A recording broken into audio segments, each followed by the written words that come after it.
டே 19 of வேட்டோ body building show. Early morning 1 hour walking பண்ணி முடிச்சுட்டு ஜிம்முக்கு போனதும் வெளியே வெயிட்லாம் செக் பண்ணி பார்த்தோன்னே இன்றைக்கான சால்ட் 8.5 கிராம், வாட்டர் 5.5 லிட்டர்ஸ் இன்றைக்கி நம்ம இன்டேக் பண்ணோம். அப்புறம் 20 மினிட்ஸ் ஸ்டெப் மீல் பண்ணி முடிச்சுட்டு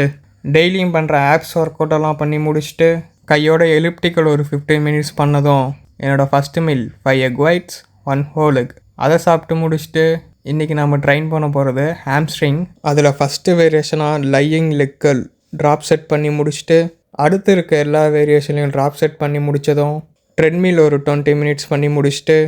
என்னோடய second meal 5 egg whites 1 whole egg அதை சாப்பிட்டு முடித்ததும் வீட்டுக்கு கிளப்பிட்டேன். வீட்டுக்கு வர வழியிலே 2 நாளைக்கு தேவையான ஃபிஷ்ஷு வாங்கிட்டு அப்புறம் 2 மீலுக்கு தேவையான சிக்கன் வாங்கிட்டு வீட்டுக்கு வந்ததும் வாங்கிட்டு வந்தது எல்லாத்தையும் வாஷ் பண்ணி வச்சுட்டு அடுத்து இருக்கிற மீலெல்லாம் ப்ரிப்பேர் பண்ணி வச்சதும் என்னோடய third meal 150 gram fish 50 gram cucumber அதை சாப்பிட்டு முடிச்சுட்டு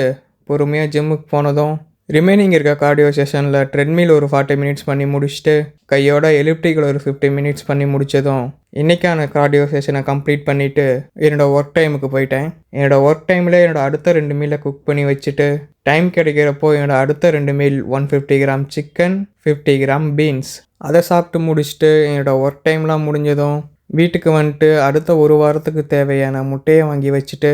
என்னோடய final meal 150 gram fish 50 gram cucumber 5 gram almonds அதெல்லாம் சாப்பிட்டு முடிச்சுட்டு இன்றைக்கான டேவை நல்லபடியாக கம்ப்ளீட் பண்ணியாச்சு.